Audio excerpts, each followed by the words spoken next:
All right, let's jump right into this. We're going to break down a really fascinating and, let's be honest, pretty challenging idea from Dr. Dennis Price. He's got this concept he calls the trifecta of tyrannical emotions, which are three feelings that he argues are secretly running the show in our modern world. And this, right here, is the central twist. According to his work, these emotions don't waltz in looking like the bad guys. Not at all. They show up disguised as victims, as things we ought to feel sorry for.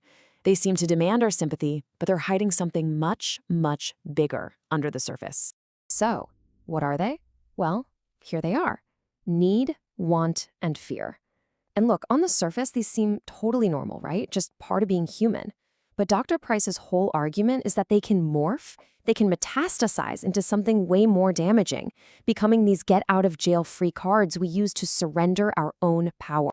This brings us to his core concepts, what he calls moral anesthetics. Think of it like a painkiller for your conscience. You know that little voice in your head, the one that nags you when you know you should be doing something, but you're not? Well, these emotions are what quiet that voice down. They actually make doing nothing feel comfortable. Now, this is where it gets really interesting. To build his case, he points to what he calls an unlikely alliance. I mean, you couldn't get two worldviews that are further apart than Christian theology and Ayn Rand's objectivism, could you? But he says they both land on the exact same foundational point. That you and I, we are responsible agents. We've been given capacity, we've been given choice, and what we do with them matters a lot.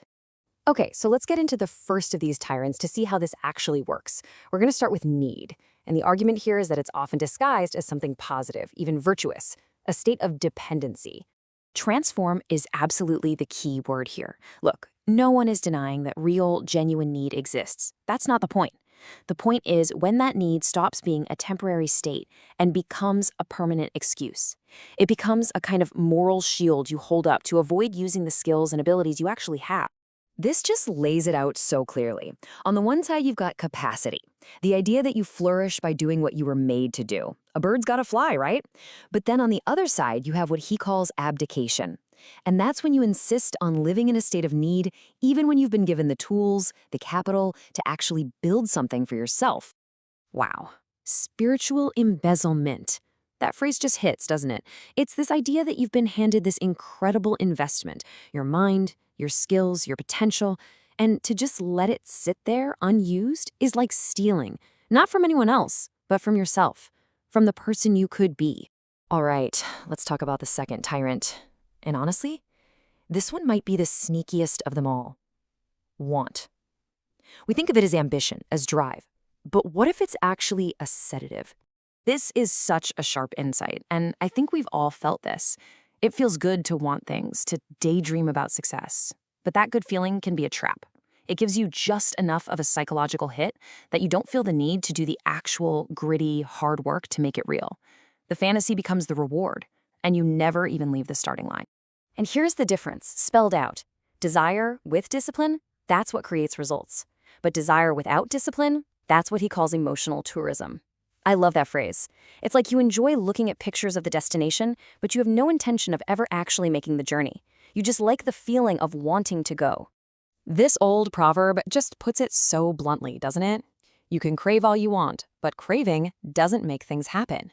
The universe doesn't reward you for how badly you want something, it rewards action. The hard truth is, wanting without doing gets you, well, nothing. And now for the big one, the final tyrant. The one that feels the most personal. Fear. And I love how he puts it. It's a tyrant we install ourselves. We build the throne, put fear on it, and then act like we have no choice but to bow down. This is a total reframe. Fear isn't some random wave that just washes over you. No, he says it's an active confession. It's you looking at a challenge and telling yourself, I can't handle this. I'm not good enough. And the kicker is, more often than not, that confession is a lie. So let's be really clear about the difference here. That jolt of adrenaline, that laser focus you get when facing a challenge, that's not the tyrant of fear. That's readiness. That's your body preparing for competent action. Cowardice, what he calls surplus weakness, is the mental habit of just rehearsing your inadequacy over and over instead of working to fix it. It literally contributes nothing. It's wild when you think about it. The author points out that fear not is the most repeated command in Scripture. It's not a suggestion like, hey, maybe try not to be scared. It's a correction. It's saying you're operating from the wrong software. Fear isn't your factory setting. Power, love, and a sound mind, that's your default. Use it. So we've looked at need, want, and fear as these tyrants. But here's where the whole thing pivots. This is the big payoff. It's not just about identifying the problem. It's about completely changing how we see it. He calls this the diagnostic reframe. Here is his central claim, and it flies in the face of so much of how we talk today. These emotions, they are not who you are. They are not your identity. So if they're not identities, what are they? They're diagnostics. That's the punchline. Think about it. When the check engine light comes on in your car, you don't say, oh, I guess my car's identity is now a check engine car. No, it's a signal. It's telling you, hey, pop the hood, something needs your attention. So let's apply this. The next time you feel that pull of need, that's the diagnostic light flashing. And it's asking you this one simple question. Have I actually used up all my options, or have I just been avoiding them? And when you feel that ache of want, that's another diagnostic question. Is this a real plan that I'm actually working on, step by step?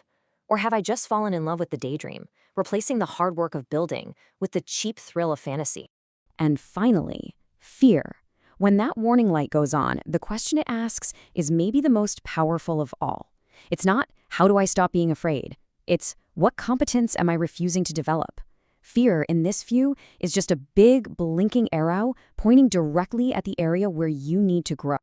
So in the end, it all comes down to a choice. It's really that simple. Path 1 is tyranny, where dependency, dreaming, and avoidance run your life. Path 2 is liberation. And that path starts with a single decision, to recalibrate. To see these feelings not as your masters, but as your messengers, so you can think differently and therefore act differently. And we're going to leave it with this final thought from the author because it just sums the whole thing up. It's both a challenge and a promise. Those feelings, the need, the want, the fear, they aren't walls telling you where to stop. They're road signs. They are marking the exact spot on the map where your real work and your real growth begins. The only question is whether you're willing to do it.